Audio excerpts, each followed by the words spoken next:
What's up, guys? Welcome to Full Circle Garage. This is our second episode. I'm gonna go in detail about the cars, a little bit of my background, go over some of the questions that I get asked the most, and then do a ride along with my favorite car. I wonder if you guys know which one's my favorite car. If you follow me on IG, there's a big hint to what my favorite car is. So let's get started. Let's start with the GTR.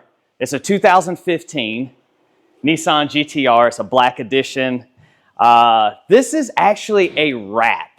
It's a midnight green wrap. I forget the actual man that makes the wrap. I can get that information for you. But so it's midnight green. I absolutely love the color of the green because realistically, if the wheels were black, I don't think it would set off the green as much. So these bronze wheels, Advent GT wheels, I think they crazy contrast well with the green. And so I'm not a huge bronze guy, except for like a Hawkeye, STI. For all you Subaru dudes, like that's the bum, bum, bum money. That's a weed eater. That's my neighbor. That's nobody farted in the camera. But yeah, so this car right here, underneath the wrap is white. This car has 19,000 miles on it. Here, we can get inside a little bit. I pretty much use this car to roll race with. You're gonna have to go over there. I use this car to roll race with. So as you can see, it has the Tillet B9 carbon fiber seats, race seats, super light and not comfortable at all, like at all. The passenger seat is out of it just because I rarely have a passenger. And if my wife is driving it, it's usually just the kids in the back because I'm driving another car.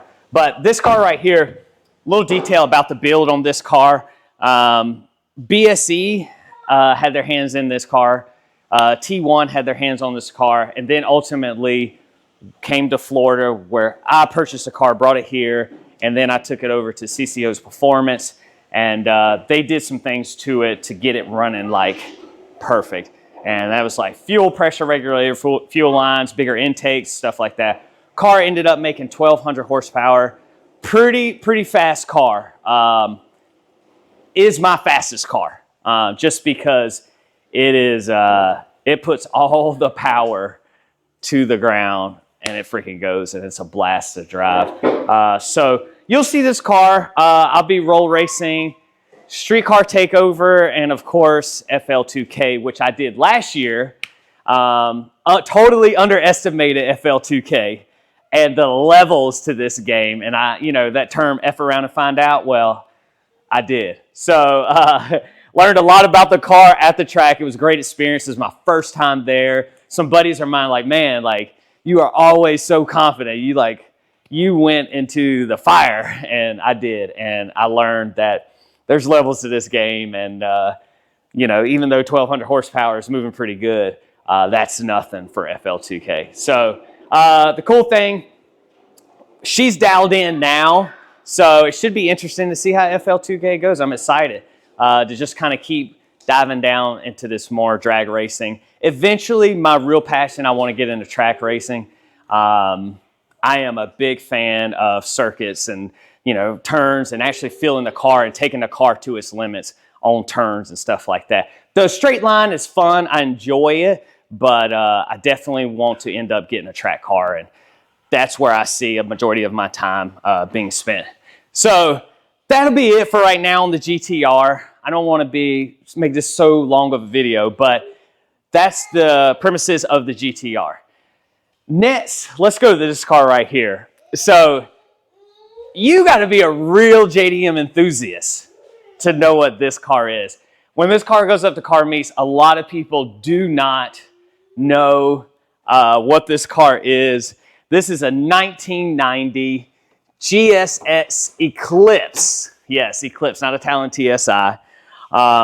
This car I ended up buying off an influencer on IG, and her name is Morgan. I forget her IG. It's like Mergen or something like that. She's really into like square body trucks. If you follow her on IG, you probably know who I'm talking about. She's probably like the only girl that I see really pushed in the whole square body of American SUVs and stuff like that. So this right here, it's just a little ripper, probably makes about like 425. I haven't had it dyno tuned yet. It's only been street tuned, but I am gonna take it to the dyno tune. Just been super busy. And go ahead, Liam.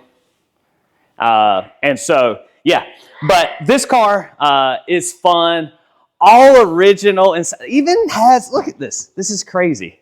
Come right here. Like, literally has the stock interior. Smells like a 90s car. The stock radio. It is such a vibe driving, listening to 90s music in this car. It brings back so many memories.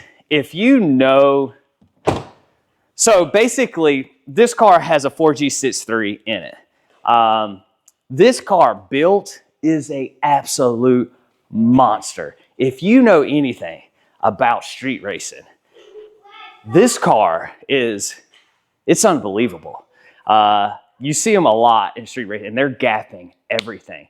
I'm talking about GTRs. I mean, you name it, they're gapping it. This is not that car. I have another one actually that I'm gonna ultimately end up building, but this, I just wanted to preserve as like a timeless piece because it was in such great condition when I bought the car. I didn't want to start gutting it and start building all this crazy stuff with it because you don't see very clean examples of them anymore. And this is more of my collection, and that is a car that I enjoy.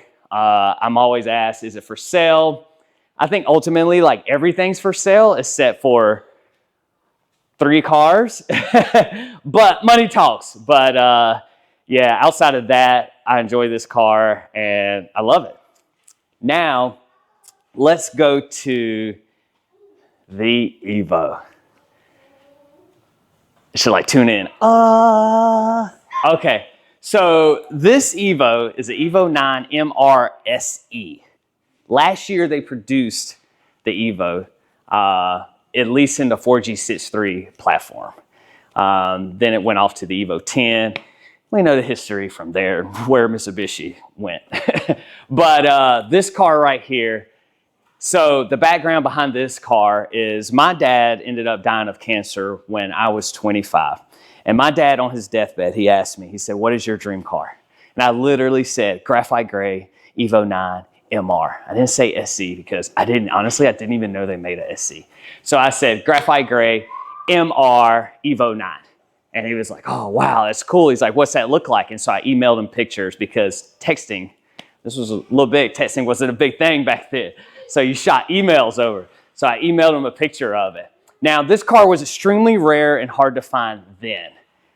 I ended up finding this car 12 years later with, guess what? 16,000 miles. I actually bought it with 15. It currently has 16 on it.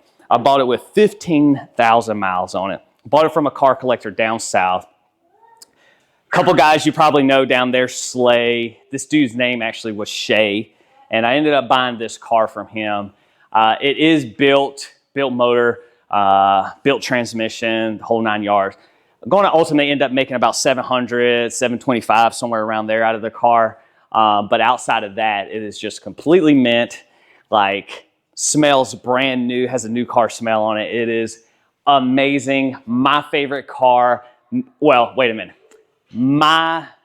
The car that means the most to me is the Evo 9, just because I've wanted it since forever.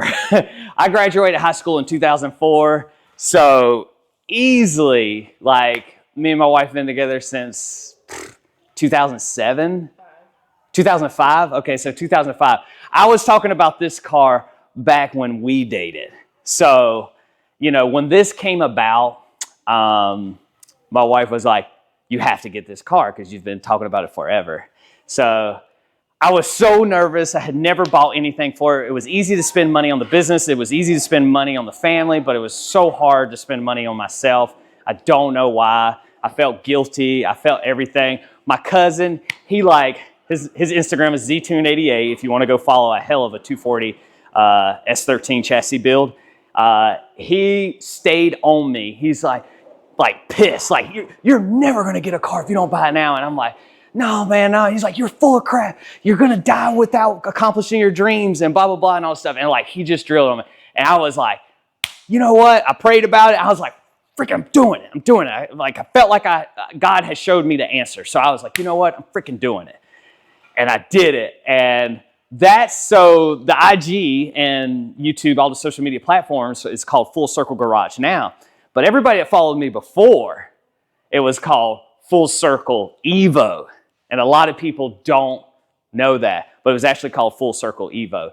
And once I bought that car right there, it changed my life because it just took my mindset to a whole nother position. And I just felt like I could ultimately end up doing a lot more by just buying my dream car. Look at the car, my dream car.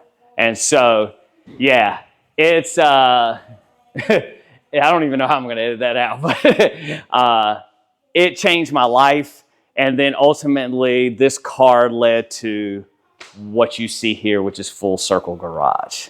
So here's how the order of it happened. It was Evo, then came the GTR. This is all within a year and a half, GTR. Then came the GSX. And now the next car we're going to get to, the funnest, no, okay, wait a minute. The scariest, yeah, I want to say the scariest car I own, the Mark IV Supra, build motor, build transmission, all done by Induction Performance. I ended up buying it from a guy down south. We are still friends to this day. A lot of people know this car. There's a lot of history behind it. Great dude. Like I said, I'm still in contact with him. Makes close to about 1,200 horsepower. And oh my God, you see those fat tires on then what they call them sticky mickeys. You see that on here. And they're there for a reason. They're not there for looks. They're not there for anything under 1,000 horsepower because this thing freaking rips. And it is scary. With the GTR, it goes to the ground. You hold on. It's not as fun. And you just kind of, honestly, I don't even know if people know, but the GTR is programmed that it will shift on its own. You actually don't even have to paddle shift it. Like it will, you just hold the steering wheel and push the gas in. Like, it's not that fun. That's just my opinion. I'm old school, I'm a manual guy. But this bad boy right here, let's get inside of this thing, is freaking crazy. It is a bull in every sense. This obviously is the most beautiful car. I would say like second beautiful car to what I have now. And it is a blast to drive. And of course, when I'm out in this car, it gets a ton of attention. People absolutely lose their crap when they see this car. The whole 9 yards, two-step, all that stuff, rolling anti-lag. It's just, it is a lot of fun to drive. So here, I'll tell you what, let's look at the engine. I didn't even pop that. The reason I didn't do it on the GTR, because it's actually, if you ever seen a built GTR, it's not impressive under the hood. Like it's just whatever. But a built Supra is pretty freaking impressive. Look at this bad boy right here. Precision turbo, the whole 9 yards. I mean, I freaking absolutely, I still have to get this fixed. Absolutely freaking love this car. It sounds amazing. No. It sounds absolutely amazing. So, yeah. Not much we're gonna do to this car. It's a lot of cosmetic stuff. And I do not need any more power out of this car. Like, not at all. It's plenty fast enough. And I'm good with that. So let's go to the next car, the one I just got. If you follow Vin from Hoonigan, you know this freaking car. It's all over YouTube. The CYM, which stands for Competition Yellow Mica RX7 FD R1. So R1, it didn't come with a sunroof. It had a stiffer suspension on it and other little details, the seats in there, which we'll get to. But so the cool thing about the Mazda FD is that they still have a heritage program.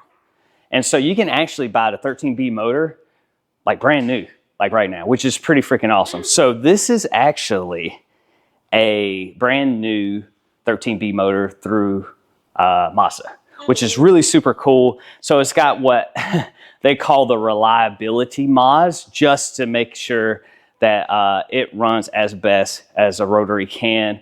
And honestly, like, as long as you stay, if you maintain the vehicle correctly, you're not going to have any problems out of it. Like, it gets a bad rap. You have to pre-mix the fuel and stuff like that. So it gets a bad rap. But, you know, it's honestly, it's like a lot of cars, especially if you're dealing with built, you know, fast cars, you got to maintain it correctly. So if you want it to keep lasting. We're going to do on this car, it's going to be pretty much cosmetic, just a little dyno and tune, and that should be about it for it. So thank you for tuning in. Next episode will be me taking this car out for a ride, giving it a little rip, maybe even race something.